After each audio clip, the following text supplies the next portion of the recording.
안녕하세요. 귀한 시간, 하나님의 은혜가 가득한 말씀의 여정에 함께 해주셔서 감사합니다. 오늘 우리가 나눌 이야기가 여러분의 마음에 깊은 울림을 준다면 이 은혜를 주변의 소중한 분들과 함께 나누어 주시길 바랍니다. 구독과 좋아요를 통해 저희와 동행해 주시는 것은 저희에게 큰 힘이 되며 더 많은 영혼의 선한 영향력을 전하는 귀한 발걸음이 될 것입니다. 여러분의 삶에 주님의 평안이 가득하기를 기도하며 오늘의 이야기를 시작하겠습니다. 여러분, 혹시 구불구불한 해안도로를 운전해 보신 적 있으신가요? 한쪽은 웅장한 산맥이 버티고 서 있고 다른 한쪽은 아찔한 절벽 아래로 푸른 바다가 펼쳐지는 길 말입니다. 캘리포니아의 1번국도처럼 혹은 우리나라 동해안의 7번국도처럼 그 풍경은 경이로울 정도로 아름답지만 동시에 한순간의 실수가 치명적인 결과로 이어질 수 있는 아주 위험한 길이기도 합니다. 길 곳곳에는 속도를 줄이시오, 급커브 주의와 같은 표지판들이 서 있습니다. 이 표지판들은 운전자가 안전하게 목적지에 도달할 수 있도록 돕는 생명의 안내자입니다. 문득 우리 인생이 그 험난하고 아름다운 해안도로와 참 많이 닮았다는 생각을 했습니다. 우리 삶 역시 예측할 수 없는 굴곡과 변화로 가득 차 있습니다.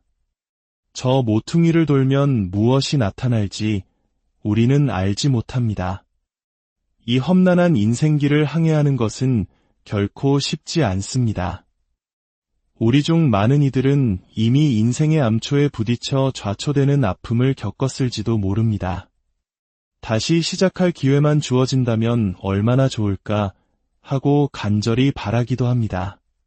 그런데 감사하게도 그 위험한 도로 위에 안전 표지판이 있듯이 하나님께서는 우리 각자의 인생길 위에 말씀이라는 완벽한 안내 표지판을 세워두셨습니다. 우리가 삶이라 불리는 이 여정을 성공적으로 완주할 수 있도록 돕기 위해서입니다. 하지만 여기서 한 가지 질문이 생깁니다.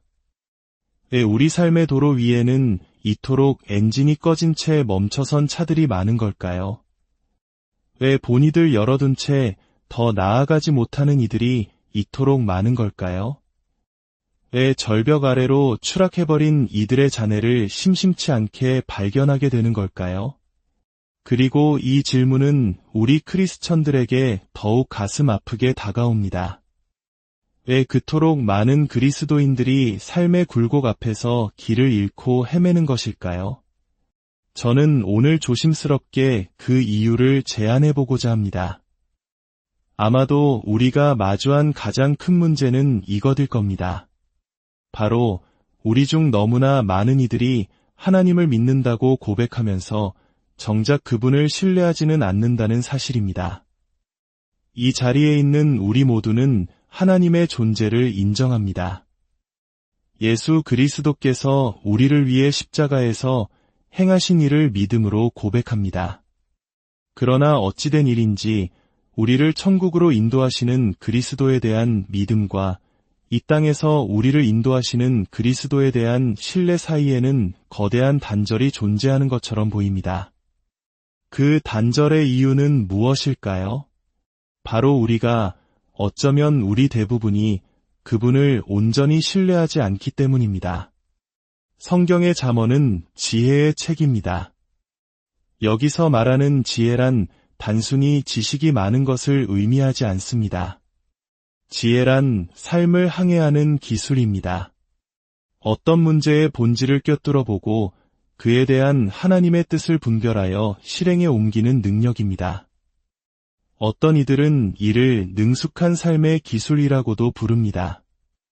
매일의 결정 속에서 진리를 효과적으로 적용하는 능력인 것이죠. 솔로몬 왕은 이 지혜의 중요성을 알았기에 하나님께 부나 명예가 아닌 지혜를 구했습니다. 잠언은 아들에게 지혜의 중요성을 가르치는 아버지의 간절한 외침으로 시작합니다.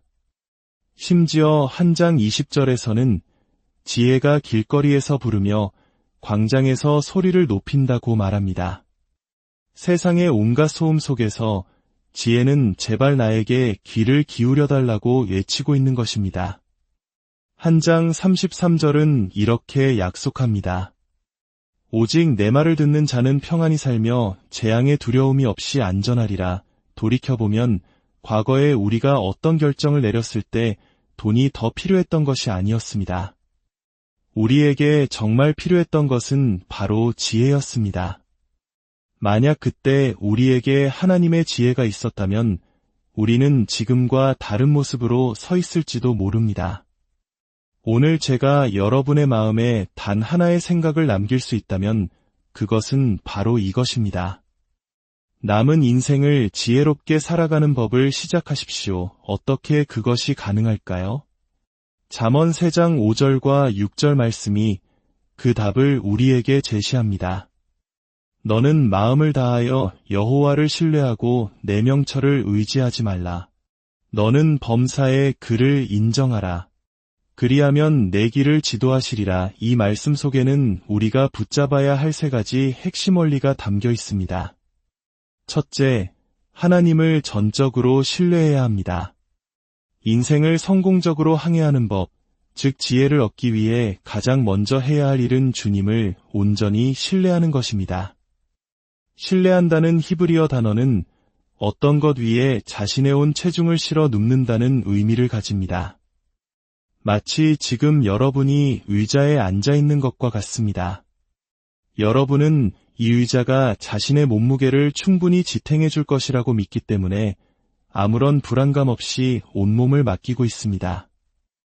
의자가 무너질까 봐 허리에 힘을 주고 엉덩이를 살짝 든 채 앉아 있는 사람은 아무도 없습니다. 여러분은 의자의 능력을 100% 신뢰하고 있는 것입니다. 성경은 마음을 다하여 주님을 신뢰하라고 말합니다. 여기서 순서가 매우 중요합니다. 우리는 대부분의 경우 우리 자신에게서 시작하여 하나님께로 나아갑니다. 내 생각, 내 경험, 내 판단을 우선시합니다. 그러다가 그것이 통하지 않으면 마지막 수단으로 하나님을 한번 찾아가 볼까 하고 생각합니다. 만약 우리가 처음부터 하나님으로 시작했다면 겪지 않아도 될 고통이 얼마나 많았을까요? 우리가 하나님을 믿는다고 말하면서도 실제로는 신뢰하지 않는다는 증거는 명확합니다. 삶의 문제가 닥쳤을 때 우리는 하나님이 아닌 다른 것을 먼저 찾아갑니다. 당신이 무엇을 신뢰하는지는 당신이 가장 먼저 어디로 달려가는지를 보면 알 수 있습니다. 그것이 당신이 정말로 의지하고 있는 대상입니다. 그러니 스스로에게 물어보십시오. 나는 문제가 생겼을 때 가장 먼저 어디로 가는가? 왜 우리는 하나님을 가장 먼저 신뢰해야 할까요? 로마서 11장 33절은 그 이유를 이렇게 노래합니다. 깊도다 하나님의 지혜와 지식의 풍성함이여 그의 판단은 헤아리지 못할 것이며 그의 길은 찾지 못할 것이로다. 하나님의 지혜는 우리의 상상을 초월합니다. 욥기 28장에서 욥은 지혜를 찾아온 세상을 헤매지만 결국 오직 하나님만이 지혜의 근원이심을 깨닫습니다. 하나님의 지혜는 무한하며 그분의 경험과 정보력은 우리의 유한한 지성과는 비교할 수 없습니다. 그러므로 성경은 하나님은 참대 시대 사람은 다 거짓말쟁이라고 선포합니다. 하나님께 먼저 나아가고 그 후에 사람에게 가야 합니다. 만약 사람이 하나님의 말씀과 다른 말을 한다면 그들이 틀린 것이지 하나님이 틀린 것이 아닙니다. 마음을 다하여 라는 말은 우리의 지성, 감정, 의지 등 내면의 모든 것을 포함합니다. 삶의 모든 영역에서 전적으로 예외 없이 하나님을 신뢰하라는 것입니다. 내가 정말 주님을 신뢰하고 있는지 어떻게 알 수 있을까요? 그 답은 간단합니다. 바로 내 명철을 의지하지 않는 것입니다. 인간의 이해력은 죄로 인해 오염되었고 유한함이라는 한계에 갇혀 있습니다. 우리는 종종 하나님도 내가 머리를 쓰길 원하시지 않을까 혹은 상식적으로 생각해야지라고 말합니다. 물론 하나님은 우리가 생각하기를 원하십니다. 하지만 그분의 감독 아래에서 생각하기를 원하십니다. 우리의 생각은 그분의 기준 안에서 다스려질 때만 올바른 결정을 내릴 수 있습니다. 그런데 우리는 종종 이 둘을 섞으려고 합니다. 주일에는 거룩한 말씀을 듣지만 월요일이 되면 세상의 방식으로 돌아가 그 둘을 적당히 섞어 살아갑니다. 성경은 이것을 두 마음을 품는 것이라고 부릅니다. 야고보서 1장 5절은 누구든지 지혜가 부족하거든 모든 사람에게 후히 주시고 꾸짖지 아니하시는 하나님께 구하라 그리하면 주시리라는 놀라운 약속을 합니다. 하나님은 우리에게 지혜를 주기 원하십니다. 하지만 이어지는 경고를 주목해야 합니다. 오직 믿음으로 구하고 조금도 의심하지 말라. 두 마음을 품어 모든 일에 정함이 없는 자로다. 이런 사람은 무엇이든지 주께 얻기를 생각하지 말라. 하나님의 지혜와 세상의 지혜를 섞는 순간 우리는 하나님으로부터 아무것도 받을 수 없게 됩니다. 우리가 기도 응답을 받지 못하는 이유가 바로 여기에 있을 수 있습니다. 하나님께서는 우리의 두 마음을 보고 계시기 때문입니다. 마치 관제탑의 지시를 무시하고 자신의 감을 믿고 비행하는 조종사와 같습니다. 우리의 시야는 제한되어 있기 때문에 절대적인 시야를 가진 관제탑의 지시에 순응해야만 합니다. 제 아들이 키우는 핏불테리어 한 마리가 있습니다. 한 번은 제가 마당에 나갔는데 이 강아지가 저와 놀고 싶어서 달려오다가 그만 나무 주위를 잘못된 방향으로 돌기 시작했습니다. 목줄이 나무에 감겨 점점 옴짝달싹 못하게 된 것입니다. 저는 강아지에게 반대 방향으로 돌아오라고 했지만 녀석은 제 말을 이해하지 못했습니다. 그저 자신의 생각대로 가고 싶은 방향으로 계속 나아갔습니다. 제가 줄을 당기자 저항하기까지 했습니다. 결국 녀석은 목줄이 완전히 엉켜 한 발짝도 움직일 수 없게 되자 그제야 저를 보며 낑낑거리기 시작했습니다. 스스로를 곤경에 빠뜨리고 나서야 저의 도움이 절실하다는 것을 깨달은 것입니다. 이 강아지의 모습이 어쩌면 우리의 모습은 아닐까요? 우리는 하나님의 인도하심을 거부하고 내 방식, 내 이해를 고집합니다. 그러다가 삶의 문제에 꽁꽁 묶여버린 후에야 무릎 꿇고 주님을 찾습니다. 주여, 마음을 다하여 주를 신뢰합니다.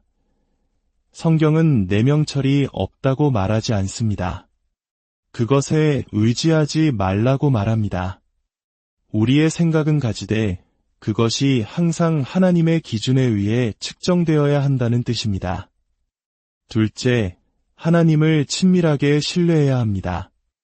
너는 범사의 그를 인정하라. 여기서 인정한다는 말은 단순히 존재를 인식하는 차원이 아닙니다. 지식과 관계에 기초한 친밀한 반응을 의미합니다. 그분을 기쁘시게 하는 것이 삶의 목표가 되는 상태입니다. 예를 들어 오랫동안 독립적으로 살아온 여성이 결혼을 하면 이제 모든 결정을 혼자 내릴 수 없게 됩니다. 중요한 결정을 내리기 전에 남편과 상의해야 합니다. 혹은 남편의 뜻을 너무나 잘 알기 때문에 굳이 묻지 않고도 남편이 기뻐할 결정을 내릴 수도 있습니다. 이것이 바로 인정하는 것입니다. 내 삶의 리더이신 하나님을 모든 결정에 앞서 모셔드리는 것입니다.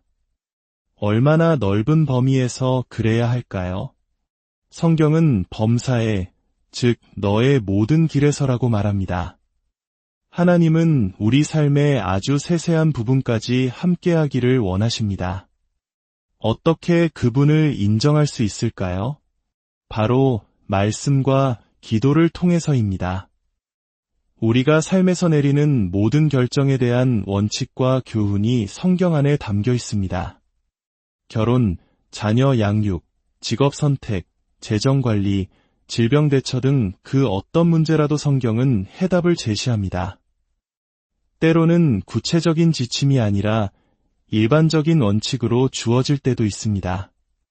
바로 그때 기도가 필요합니다. 성령님께서 그 일반적인 원칙을 나의 구체적인 상황에 적용시켜 주시기 때문입니다. 모든 길에서 그분을 찾으십시오. 내 생각, 내 기분, 친구들의 의견이 아니라 오직 그분의 뜻을 구하십시오. 셋째, 하나님을 점진적으로 신뢰해야 합니다. 우리가 하나님을 전적으로 그리고 친밀하게 신뢰할 때 하나님은 약속하십니다. 그리하면 내 길을 지도하시리라. 그가 지도하실 것이라는 말은 내가 할 필요가 없다는 뜻입니다. 그분이 우리의 구부러진 길을 곧게 펴주실 것입니다. 길을 곧게 한다는 것은 장애물을 제거하고 길을 평탄하게 만들어 여행자가 안전하게 목적지에 도달하게 한다는 의미를 담고 있습니다. 무언가를 해보려고 할 때마다 큰 바위가 길을 막고 있어요. 사람들이, 환경이, 돈이 나를 가로막아요 라고 느끼십니까?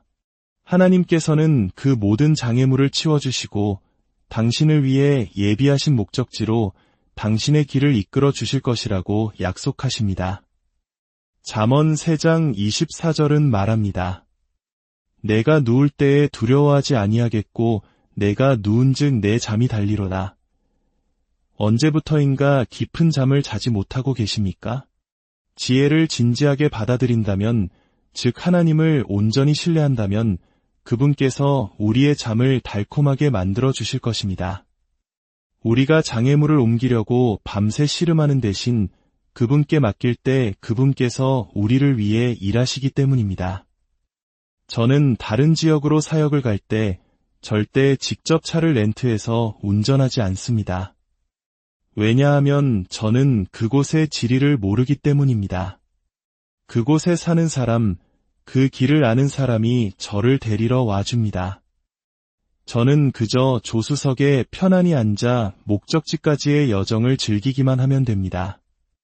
이미 길을 아는 전문가가 있는데 굳이 지도를 보며 씨름할 이유가 어디 있겠습니까?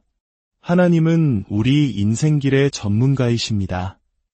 그분은 목적지로 가는 가장 빠른 길뿐만 아니라 길이 막혔을 때 돌아갈 수 있는 모든 우회로까지 알고 계십니다. 하나님은 이제 우리가 그분을 믿는 것을 넘어 그분을 신뢰하기를 원하십니다. 우리의 온전한 신뢰, 다른 어떤 세상적인 세계관과도 섞이지 않은 순전한 신뢰를 원하십니다. 세상의 기준이 아니라 하나님의 말씀이 우리의 아내됨과 남편됨을, 우리의 비즈니스 윤리를, 우리의 소유에 대한 가치관을 정의하기를 원하십니다. 영화 타이타닉에서 가장 유명한 장면을 기억하십니까? 텅 빈 삶을 살던 로즈가 잭을 만나 배의 선수에 섰을 때의 장면입니다. 잭은 로즈에게 손을 내밀며 뱃머리로 이끕니다. 그리고는 말합니다. 눈을 감아요. 로즈가 두려움의 난간을 꽉 붙잡자 잭은 다시 말합니다. 손을 놔요. 망망대해 위에서 손을 놓으라니 로즈는 두려움에 떱니다. 그때 잭이 묻습니다. 나를 믿어요? 나를 믿는다면 손을 놔요. 마침내 로즈가 굳게 잡고 있던 손을 놓았을 때 그녀의 몸은 온전히 잭에게 의지하게 됩니다. 잭이 이제 눈을 떠요 라고 말하자 그녀는 눈앞에 펼쳐진 광활한 바다와 바람을 온몸으로 느끼며 외칩니다. 나 날고 있어요. 사랑하는 여러분, 우리 중 많은 이들이 놓아야 합니다. 우리는 평생 동안 내 생각, 내 방식, 내 감정이라는 난간을 굳게 붙잡고 살아왔습니다. 오늘 하나님께서 우리 각자에게 묻고 계십니다. 나를 믿느냐? 그렇다면 놓으십시오. 하지만 주님, 이걸 놓으면 놓으십시오. 하지만 당신은 제 상황을 모르십니다. 나를 믿느냐? 여러분이 붙잡고 있던 그 손을 놓고 온전히 주님께 여러분의 삶을 맡길 때 비로소 우리는 염려의 바다 위를 자유롭게 나는 경험을 하게 될 것입니다. 잃어버렸던 삶을 되찾게 될 것입니다. 이제 놓을 시간입니다. 주님께서 여러분을 축복하시고 지키시며 그 얼굴을 여러분에게 비추사 은혜 베푸시기를 그 얼굴을 여러분에게로 향하여 드사